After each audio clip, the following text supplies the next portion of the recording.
and gentlemen of the press, Guys, hello and welcome we'd to like the to Liberian thank you TV for Network. coming. I'm Princess Study. Welcome to your like, share, comment on Facebook, We will YouTube be channel. joined by Pram FM 105.5, OK FM 99.5. We have over 30 community radio stations that broadcasting on the broad broadcasting system in the rural area. You will also join us. I'd like to now invite the Deputy Minister for Press and Public Affairs and Daniel Sando, who will officially introduce to you our guest, Mr. Sando.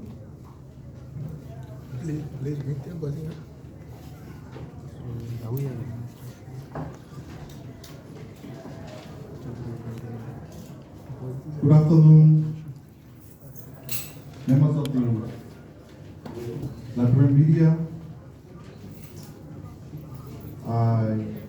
and to your distinguished audiences following us here from the Charles Brown Conference Room. We are glad to be here. How are you doing? In good faith to do the work that the Liberian people expect of us. So today, the 17th day of December, we have the Civil Service Agency, the Director General, Honorable Josiah Chukai, is accompanied by an array of officials whom he will introduce properly as he takes the podium. But before we can invite Mr. Chukai on the stage, a lot is happening in the country. Today has been a very busy day. Now, as usual, the Ministry of Information will provide you updates on a variety of issues before we can talk to the guests and then make the press conference interactive. So today, the Minister of Information, the official spokesperson of the Liberian government, the Honorable Jerolemic Mafia, will lay out these issues, give the position of the government unequivocally, and then he will be followed by the Director General of the Civil Service Agency, Honorable Josiah Chukai. After his presentation, then we will take questions and answers from you, questions from the press, and they will provide answers to your questions. So, with that being said, I encourage all of you, our friends in the media, to please turn your electronic gadgets off or on silence to avoid distraction when the speaker is in flight. We expect that we all can act accordingly. We'll call each other the undivided attention and we need to do the work that we are here for. That being said, let me now invite to the podium the Minister of Information, Honorable Jerolemic Mafia.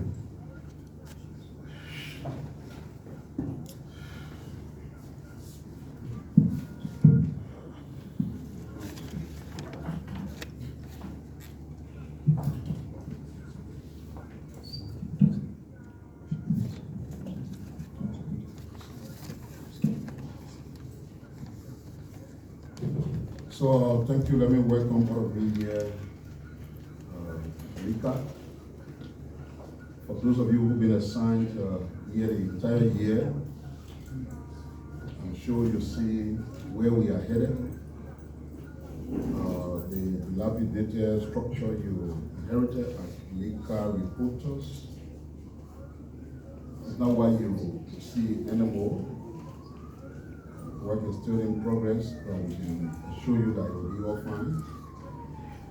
And like I said before, everything we're doing right now, we consider it to be initial. Because by next year, there will be a complete overhaul of the structure you see here. I worked here before.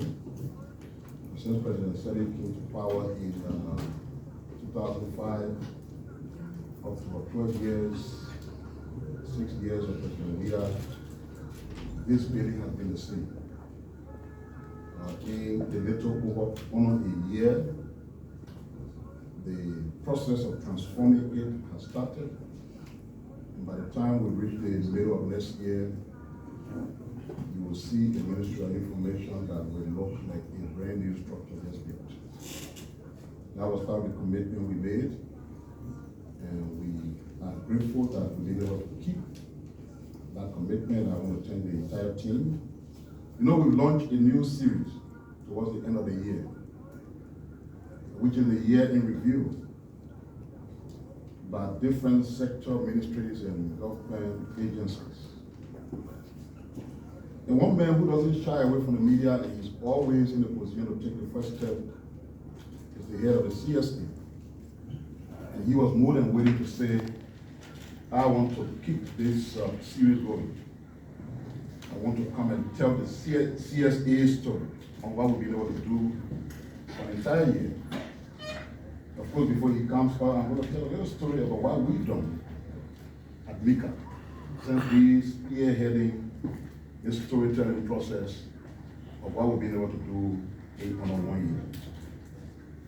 But before I do that, and then eventually invite the sire, who will tell the story of the entity he leads, let me just say a few things.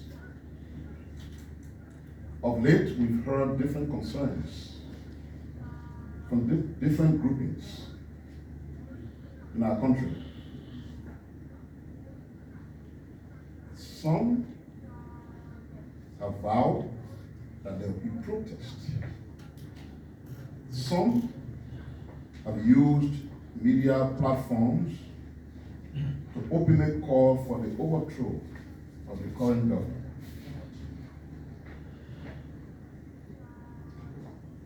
We follow well as a government, we listening, we watching. But most importantly, we are running a democratic government and the respect for the rights of our citizens is paramount. Even though we realize that some of the individuals taking these actions are looking for scenarios where they can be made heroes, we can assure the population that they will not get that from us. But at the same time, they can be assured that our fundamental responsibility as a government to protect lives and property will not be compromised and will be upheld all of the time. Liberia has been at peace. Liberians want and desire peace. And that peace that they need is even more imperative during this holiday season. During this period, we celebrated the birth of Jesus Christ, an icon that we know to be a symbol of peace. He came into the world to bring redemption to mankind. It has been traditional to celebrate his birth every year. In every family, everyone will have interest in having a peaceful celebration for Christmas. So we should be asking ourselves, why are there some in society who are bent on making a season meant for peace to be a season of chaos? So we got to look beyond what their motives are. And like I said, the intent of some of them, that they will say very outrageous things like calling for the overthrow of a government and believing that you run after them the next second. And all of a sudden they are some star or euro passing around. You're not going to get it from this government. But they can be assured that beyond the things they say with their mouths, there's a government that is in charge and that will do whatever it takes legally to keep this country peaceful and safe. So we can assure our people that they can focus on going about their normal businesses.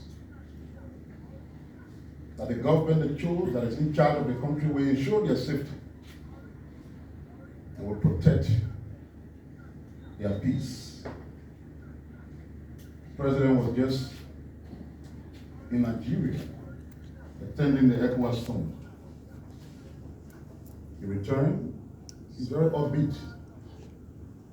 While on that trip, he met with his brother and friend, the president of Ghana, Nana Addo Akufo-Addo, and thanked him for being the Democrat he is, and for managing the democratic transition in Ghana very well.